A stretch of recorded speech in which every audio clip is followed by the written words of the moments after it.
परभणी जिल्ह्यात असलेले हे प्राचीन मंदिर तुम्हाला माहित आहे का? आणि तेथे असणारे या चमत्कारी नंदीचे रहस्य?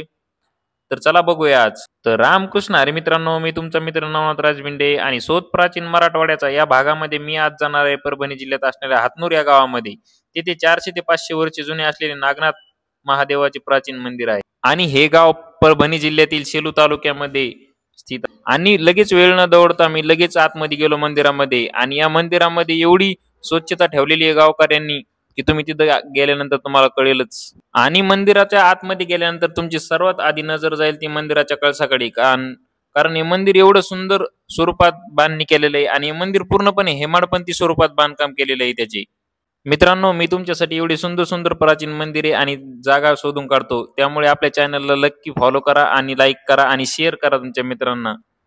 त्यानंतर लगेच आपण गेलो मंदिरामध्ये.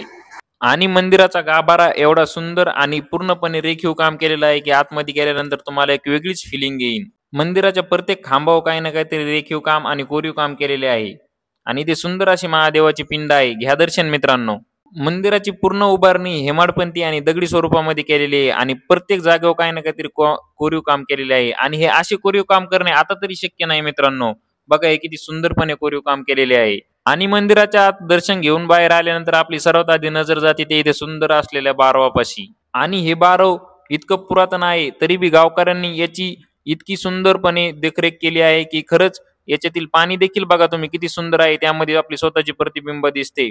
त्यासाठी गावकऱ्यांचे करावे तेवढे कौतुक. मी भरपूर जागेवर असे बारव बघितले पण इतकं सुंदर बारव फक्त आपल्या मराठवाड्यात मी इथंच बघितलं आहे. आणि या बारवामधून बाहेर आल्यानंतर मला माहिती पडले की एक इथं अद्भुत असा नंदी आहे आणि त्या नंदीची घडण ही वेगळ्या पद्धतीने केलेली आहे. त्या नंदीचे शिर पूर्णपणे बाहेर येते मित्रांनो. आणि याच्या आतमध्ये साचलेले पाणी आपण पूर्णपणे पाहू शकतो. आता हे कशासाठी असं केलेलं असेल तुम्ही कमेंट मध्ये सांगा.